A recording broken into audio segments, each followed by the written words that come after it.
বন্ধুরে, ইব্রাহিম নবী, ইব্রাহিম খলিলুল্লাহ, যেই নবী আমার নবী থেকে বেশি দামি নয়। ইব্রাহিম খলিলুল্লাহ উপরে কোনো কিতাব নাজিল হয় নাই, সহিফা নাজিল হয়েছে, বড় বড় কিতাব নাজিল হয়েছে ঈসা নবী, মূসা নবী এবং দাউদ নবীর উপর। মূসা নবীর উপর তাওরাত, ঈসা নবীর উপর ইনজিল, দাউদ নবীর উপর কি নাজিল হয়েছে? জাবুর নাজিল হয়েছে। আর আমার নবীর উপর কোরআন নাজিল হওয়ার সাথে সাথে সমস্ত কিতাবকে বাতিল ঘোষণা করেছে। যেই কোরআন শরীফ কদরের রাত্রে নাজিল হওয়ার কারণে কদরের রাত, রমজান মাস এত দামি হয়ে গিয়েছে।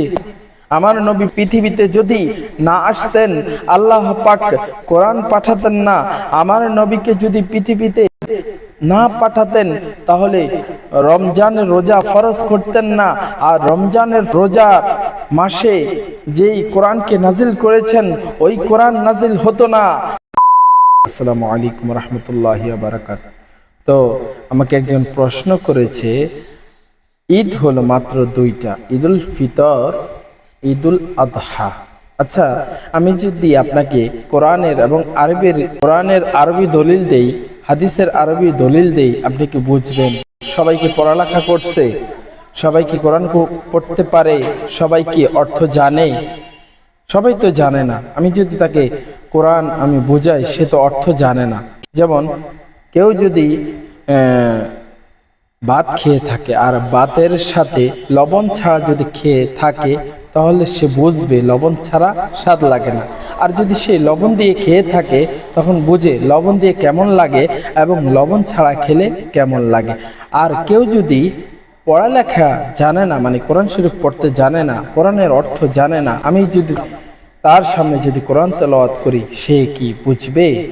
যেমন একজন বলেছিল, কামারের দোকানে কোরআন পড়ে লাভ নাই, কারণ সে লোহা পিটায়, সে লোহা পিটিয়ে আগুন দ্বারা গরম করে লোহাকে গলিয়ে সে কি করে? কাঁচি তৈরি করে বা কুড়াল তৈরি করে। যাই তৈরি করুক না কেন, তাকে বোঝানো যাবে না কোরআন শরীফ, যদি সে কোরআন না জানে। আর যদি জানে, তার দোকানে কোরআন পড়লে সে বুঝবে। তো আমি এদের মধ্যে কেউ হয়তো কোরআন পড়তে পারে, কেউ হয়তো পারে না। তো আমি সাধারণভাবে বুঝাইতে চাচ্ছি, যারা বলতেছেন ঈদ দুইটা, ঈদুল ফিতর আর ঈদুল আদহা, রমজানের ঈদ আর হলো কোরবানির ঈদ। বুঝতে হবে বন্ধু, আপনি 30 দিন রোজা রেখেছেন, যার কারণে আপনি খুশি উদযাপন করেন, খুশি পালন করেন এবং কোরবানি দেন, গরুর গোশত খান, ঘরে ঘরে সবাই খেয়ে থাকে। আল্লাহ তাআলা সবাইকে খাওয়ানোর জন্য এই কোরবানির দিন নির্দিষ্ট করেছেন। ইসমাইল নবীকে তার বাবা ইব্রাহিম খলিলুল্লাহ কোরবানি দিতে চেয়েছিলেন, আল্লাহ তাআলার সেটা ভালো লেগেছে। তো 10ই জিলহজ আমরা কোরবানির ঈদ পালন করি, খুশি হই। দেখেন তো, ইব্রাহিম নবী তিনি ছেলে কোরবানি দিতে চেয়েছেন। দেখেন, জিব্রাইল ফেরেশতাকে বললেন, বেহেশত থেকে দুম্বা নিয়ে আসো, এই দুম্বা কোরবানি করো। আর ওই দুম্বাটা কোন দুম্বা জানেন? এই দুম্বাটা হলো হাবিল আর কাবিল, দুই ভাই দুম্বা কোরবানি করেছিল। তাদের কোরবানি আল্লাহ পাক কবুল করেছে কিনা, তখন দোনো ভাইয়ের ওই কোরবানির গোশত পাহাড়ের মধ্যে রেখে এসেছে এবং বলেছে, যদি ওই পাহাড়ের মধ্যে আল্লাহ পাক যদি আগুন দিয়ে জ্বালিয়ে আকাশে উঠিয়ে নেয়, তাহলে তার কোরবানি কবুল হয়েছে। কাবিল আর হাবিলের মধ্যে আল্লাহ হাবিলের কোরবানি কবুল করেছে। ওই গোশতকে আল্লাহ কুদরতিভাবে আকাশে নিয়ে গিয়েছেন, আবার দুম্বা নতুন করে তৈরি করে 40,000 বছর সেটাকে লালন পালন করে বেহেশতের মধ্যে রেখেছে। আর ওই বেহেশত থেকে ওই দুম্বা নিয়ে এসেছে। ওই দুম্বাটা ইব্রাহিম নবী কবুল করেছেন, মানে কোরবানি করেছেন। কবুল অর্থ গ্রহণ করা, অ্যাকসেপ্ট করা। কার কাছে কবুল হয়েছে? আল্লাহ তাআলার কাছে কবুল হয়েছে, মানে তার কাছে গ্রহণযোগ্যতা পেয়েছে। তো সেই হিসাবে কোরবানি দেন, কোরবানির গোশত খান, সেজন্য আমরা খুশি উদযাপন করি। বন্ধুরে, ইব্রাহিম নবী, ইব্রাহিম খলিলুল্লাহ, যেই নবী আমার নবী থেকে বেশি দামি নয়। ইব্রাহিম খলিলুল্লাহ উপরে কোনো কিতাব নাজিল হয় নাই, সহিফা নাজিল হয়েছে, বড় বড় কিতাব নাজিল হয়েছে ঈসা নবী, মুসা নবী এবং দাউদ নবীর উপর, মুসা নবীর উপর তাওরাত, ঈসা নবীর উপর ইনজিল, দাউদ নবীর উপর কি নাজিল হয়েছে? জাবুর নাজিল হয়েছে। আর আমার নবীর উপর কোরআন নাজিল হওয়ার সাথে সাথে সমস্ত কিতাবকে বাতিল ঘোষণা করেছে। যেই কোরআন শরীফ কদরের রাত্রে নাজিল হওয়ার কারণে কদরের রাত, রমজান মাস এত দামি হয়ে গিয়েছে। আমার নবী পৃথিবীতে যদি না আসতেন, আল্লাহ পাক কোরআন পাঠাতেন না, আমার নবীকে যদি পৃথিবীতে না পাঠাতেন, তাহলে রমজানের রোজা ফরজ করতেন না। আর রমজানের রোজা মাসে যেই কোরআনকে নাজিল করেছেন, ওই কোরআন নাজিল হতো না। ইব্রাহিম নবীর উপর কোন কিতাব নাজিল হয় নাই, সহিফা দেওয়া হয়েছে, সহিফা নাজিল করেছেন।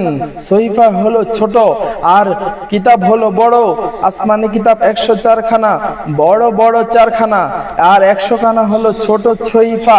এর মধ্যে 4 খানা বড় কিতাব তাওরাত, জাবুর, ইনজিল, কোরআন। কোরআন নাজিল হওয়ার কারণে সমস্ত কিতাব মানে 103 খানা কিতাব বাতিল হয়ে গেল। সমস্ত নবী এসেছেন কিন্তু বিদায় নিয়েছেন। আমার নবী আসার কারণে সমস্ত নবীদের নবুয়ত বাতিল হয়ে গিয়েছে। এই নবী ইব্রাহিম নবী যদি ছেলে কোরবানি করার কারণে ছেলের জায়গায় দুম্বা দিয়ে দেওয়া হয়েছে, দুম্বা কোরবানি করার কারণে যদি ঈদের দিন হতে পারে এবং 30টি রোজা পালন করার কারণে যদি ঈদের দিন হতে পারে, আমার নবী না আসলে রমজান আসতো না। আমার নবী না আসলে ঈদের দিন, ঈদ উল ফিতরের দিন, রমজানের রোজার ঈদ এবং কোরবানির ঈদ আসতো না।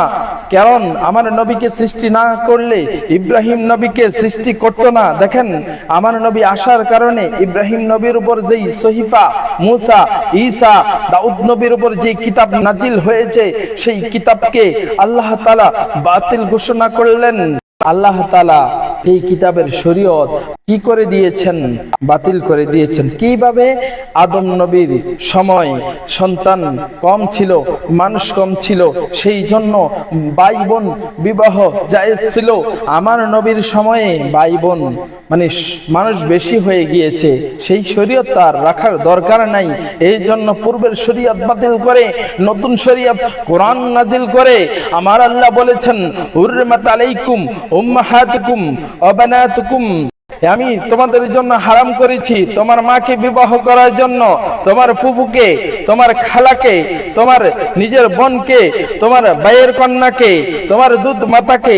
এমনি ভাবে আল্লাহ রাব্বুল আলামিন 9 জন, মতান্তরে 17 জন, মতান্তরে 19 জন, উপরে উঠতে উঠতে 99 জন মানুষকে বিবাহ করা হারাম করেছেন। ও বন্ধু, আমার নবী যেদিন আসছে সেদিন কি ঈদ মানে খুশি। হ্যাঁ, ঈদে মিলাদ, মিলাদ মানে আগমন, নবী মানে নবীর আগমনে খুশি। দেখেন, রমজানের 30টি রোজা রাখার কারণে যদি আপনি খুশি হন এবং কোরবানির ঈদ পালন করার কারণে যদি খুশি হন এবং শুক্রবার দিনকে গরিবের ঈদের দিন, গরিবের হজের দিন, মুসলমানের ঈদের দিন মানে খুশির দিন, ইয়াউমুল জুমআ, ইয়াউমুন অর্থ দিন, জুমআ মানে একত্রের দিন। যেই দিন ইয়াউমুল জুমআ, যেই দিনে মানুষ একত্র হয়ে যায়, এই দিনে ঈদের দিন, ঈদের দিন। এই দিনে আদম নবীকে সৃষ্টি করেছে। শুক্রবারে আদম নবীকে সৃষ্টি করার কারণে যদি ঈদের দিন হয় মানে খুশির দিন হয়, যাকে সৃষ্টি না করলে আল্লাহ আসমান সৃষ্টি করতো না, যাকে সৃষ্টি না করলে জমিন সৃষ্টি করতো না, যাকে সৃষ্টি না করলে আদম নবীকে সৃষ্টি করতো না, যাকে সৃষ্টি না করলে শুক্রবার সৃষ্টি হতো না, যাকে সৃষ্টি না করলে ঈদ উল ফিতরের দিন আসতো না, ঈদ উল আদহা কোরবানির দিন আসতো না।